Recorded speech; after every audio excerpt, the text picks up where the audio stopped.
Halo semua, perkenalkan nama saya Alfrita Yanti Manurung dari Prodi Pendidikan Kimia semester 4 Universitas Maritim Raja Ali Haji. Di sini saya akan menjelaskan materi mengenai asam amino dan protein. Apa itu asam amino? Asam amino adalah senyawa organik yang memiliki gugus fungsional karboksil atau COOH dan amina atau NH2. Asam amino merupakan molekul yang digunakan untuk membangun protein. Asam amino juga termasuk golongan senyawa yang paling banyak dipelajari karena salah satu fungsinya sangat penting dalam organisme, yaitu sebagai penyusun protein. Apa itu protein? Nah, protein itu merupakan polimer dari asam amino. Protein juga merupakan senyawa organik kompleks berbobot molekul tinggi yang merupakan polimer dari monomer-monomer asam amino yang dihubungkan satu sama lain dengan ikatan peptida. Molekul protein mengandung karbon, hidrogen, oksigen, nitrogen, dan kadangkala sulfur serta fosfor. Struktur asam amino.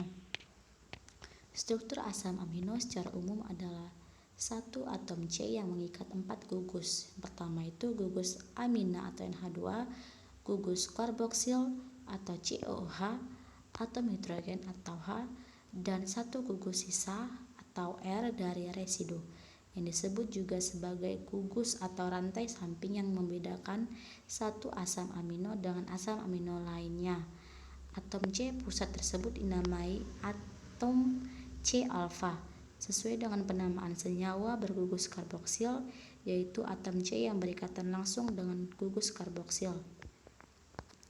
Di sini ada tertera struktur asam aminonya. NH2 itu amino, H itu hidrogen, R itu varian, dan COOH itu adalah karboksilnya. Struktur protein. Struktur protein dibagi atas 4. Yang pertama itu ada struktur primer. Struktur primer adalah rantai peptida yang ditentukan oleh ikatan kovalen antara residu asam amino yang berurutan yang membentuk ikatan peptida. Yang kedua itu ada struktur sekunder. Struktur sekunder ditentukan oleh bentuk rantai asam amino yang berbentuk lurus, lipatan atau gulungan yang mempengaruhi sifat dan jumlah protein yang dapat dibentuk. Yang ketiga itu ada struktur tersier. Struktur ini ditentukan oleh ikatan tambahan antara gugus R pada asam amino yang memberi bentuk 3 dimensi sehingga membentuk struktur kompak dan padat suatu protein. Yang keempat itu ada struktur kuaterner. Struktur ini adalah susunan kompleks yang terdiri dari 2 rantai polipeptida ataupun lebih, yang setiap rantainya bersamaan dengan struktur primer, sekunder, tersier, dan membentuk satu molekul protein yang besar dan aktif secara biologis pula. Nah, di sini ada gambar struktur proteinnya. Yang pertama itu ada struktur primer, struktur sekunder, dan struktur tersier, serta struktur kuaterner. Bisa dilihat baik-baik ya teman-teman.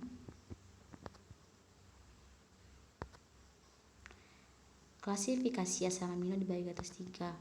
Pertama itu asam amino esensial, yaitu asam amino yang tidak bisa diproduksi sendiri oleh tubuh sehingga harus didapat dari konsumsi makanan. Kedua itu asam amino non esensial, asam amino yang bisa diproduksi dari tubuh sendiri sehingga memiliki prioritas konsumsi yang lebih rendah dibandingkan asam amino esensial.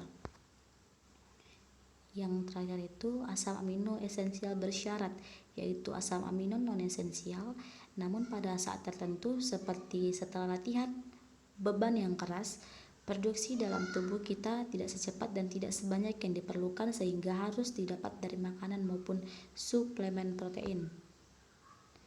Selanjutnya itu adalah klasifikasi protein. Enzim. Pertama itu ada enzim. Enzim merupakan golongan protein yang terbesar dan paling penting. Kira-kira 1000 macam enzim telah diketahui yang masing-masingnya berfungsi sebagai katalisator reaksi kimia dalam jasad hidup. Kedua itu, protein pembangunan berfungsi sebagai unsur pembentuk struktur. Contohnya protein pembungkus virus. Yang ketiga itu ada protein kontraktil, merupakan golongan yang berperan dalam proses gerak, sebagai contoh miosin dan DNA. Keempat itu ada protein pengangkut, mempunyai kemampuan mengikat molekul tertentu dan melakukan pengangkutan berbagai macam zat melalui aliran darah, sebagai contoh hemoglobin.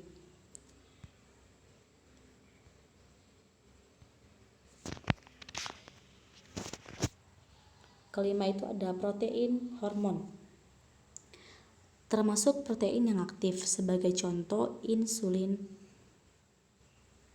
Yang keenam itu protein bersifat racun. Protein ini bersifat racun terhadap hewan kelas tinggi, yaitu racun dari Clostridium botulinum dan racun ular. Yang ketujuh itu adalah protein pelindung. Umumnya terdapat dalam darah vertebrata, sebagai contoh misalnya antibodi. Dan yang kedelapan itu ada protein cadangan, disimpan untuk berbagai proses metabolisme dalam tubuh, sebagai contoh ovalbumin dan kasein. Baiklah, sekian dari hasil materi yang saya dapat. Semoga materi ini bermanfaat bagi kita semua. Sekian, terima kasih.